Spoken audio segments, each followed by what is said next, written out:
The Boston Red Sox are doing the unthinkable right now. After trading away Rafael Devers, having a very lackluster trade deadline as a whole, they are still winning. What's up, everybody? Welcome into Bad for Baseball. I'm your host, Nicholas Playlog, joined alongside by Adam Peddle. Today, we are talking Boston Red Sox. They have had just a wild roller coaster of a season. So many twists, so many turns, and somehow, some way, they are second in the American League East right now.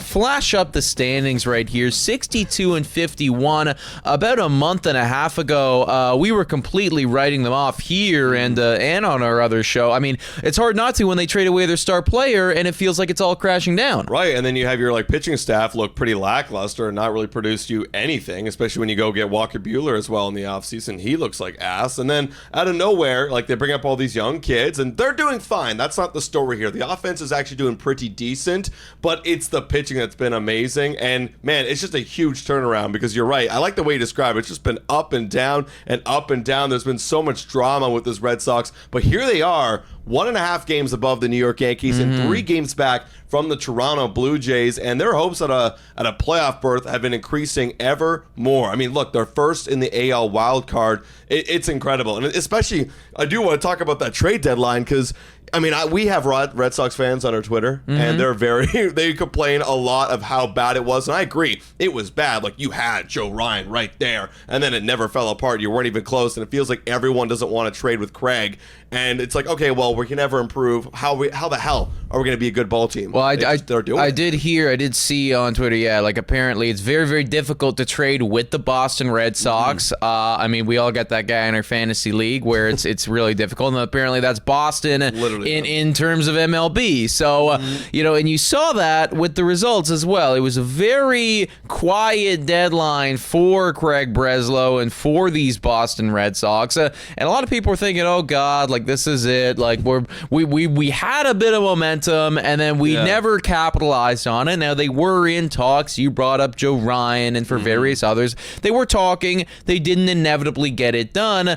But then they continued to sweep on the weekend, and they've won their last 5 games in a row. So regardless of a quiet trade deadline, they are still just as hot as ever. And I guess it's a testament to the ball team that they had walking into the season. Yeah, they're starting to play at a really good time right now, and I feel like they're not going to be this way all season. We've seen them go through such highs and such lows. They have talented guys on their team. You cannot deny that. Very talented ball team. And it feels like they're coming out in bursts. And right now, the big burst is that pitching staff for the Boston Red Sox. When you look over at their team, overall in the season, they actually have a really sneaky good bullpen in terms of ERA and WHIP. 2nd in ERA, 5th in WHIP. The starting pitching has been the real problem for them all season long in terms of consistency.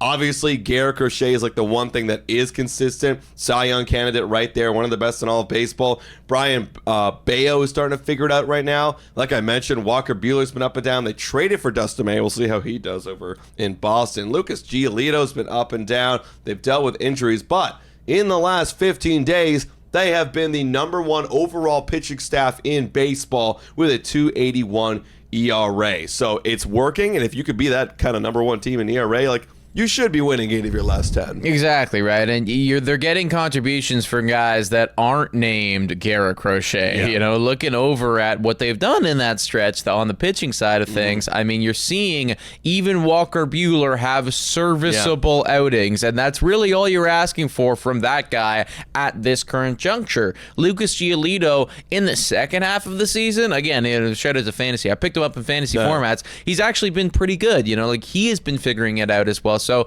they're getting the contributions that they were hoping to get from this squad at the start of the season, and now they are rolling. And it's like, I gotta reevaluate how I'm thinking about this team, because walking into the season, I really liked the Red Sox and I really liked what they had built. I thought, oh man, this could actually be a squad to win the American League East. I thought that they might be one of the favorites for me. I think I had them over the Yankees, and then they had that first month and a half, 2 months where it was just shit hit the fan, and then Devers goes, and it's like, okay, well now we can officially write them off.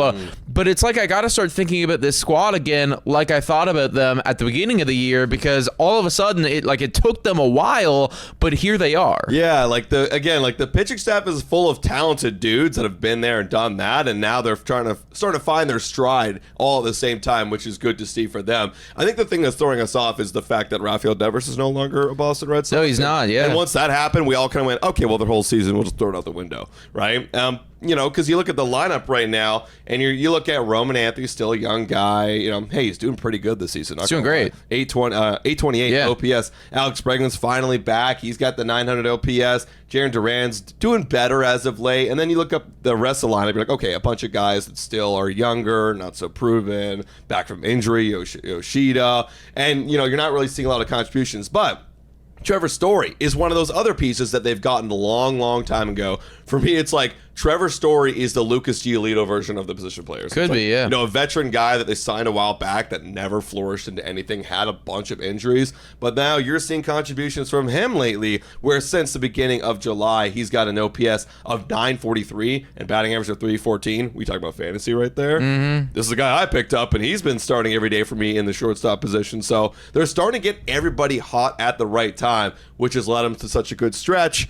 But the stretch is about to get a little bit more difficult. Yeah, you got the Royals. They just beat the Blue Jays this weekend, but still a beatable team. But then you got the Padres, the Astros, the Marlins, who are hot as hell. Yankees coming up soon. Division rivals with the Orioles, too, who are starting to heat up as well. So it's going to be a big test for them. If they could come out of this month swinging and doing well, and yeah, wild card should be well within reach. I mean, I like their chances a lot right now in the American League to hold on to a playoff spot, because I look around, all the other squads.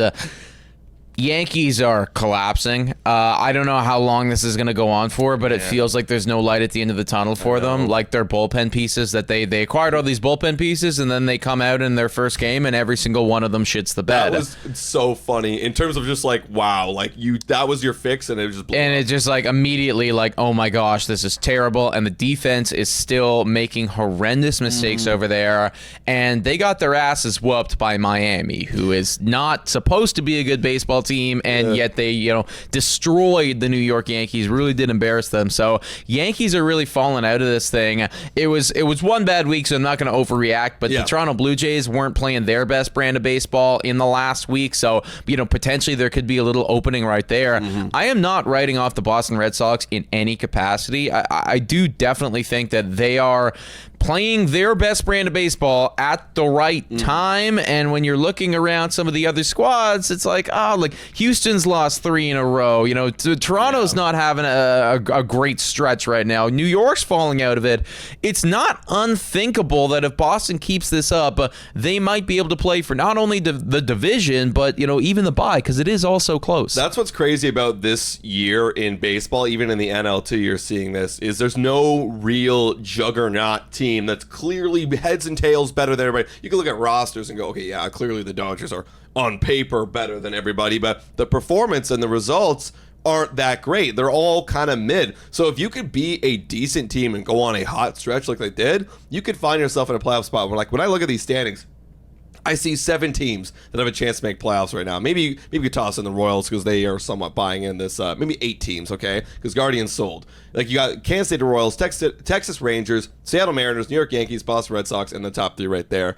Boston is absolutely within the top 5 in those teams for me. Sure, so yeah. They're making the playoffs. And I mean, just to hammer this point home, and I guess this is a good finishing segment right here. I mean, look at the last 10s. I mean, it's 5-5 from Detroit, 4-6 from the Jays, 2-8 from Houston, That's the thing, 4-6 from New York, and 5-5 from Seattle, 5-5 from Texas. Like, this is not like even the quote unquote best teams were just like kind of idling by right here, going 500 ball. Yeah. So if you can be a winning ball club, I mean, like, the door is wide open here. Yeah, like, that's why when, like, Texas, Houston, and the Blue Jays went on those hot streaks, and they just surged into the top of the AL. Like, it wasn't that hard. It was 2 weeks of just, you're hot, great baseball. Boom, you're back. So AL is wide open, and the Boston Red Sox, it could be there for the taking. But, guys, let us know your thoughts in the comments down below. If you're a Boston Red Sox fan, let us know, how are they doing it, and do you think are they going to keep it up? Let us know. Yeah, please make sure to hit that like, smash the subscribe button. We will catch you next time. Cheers.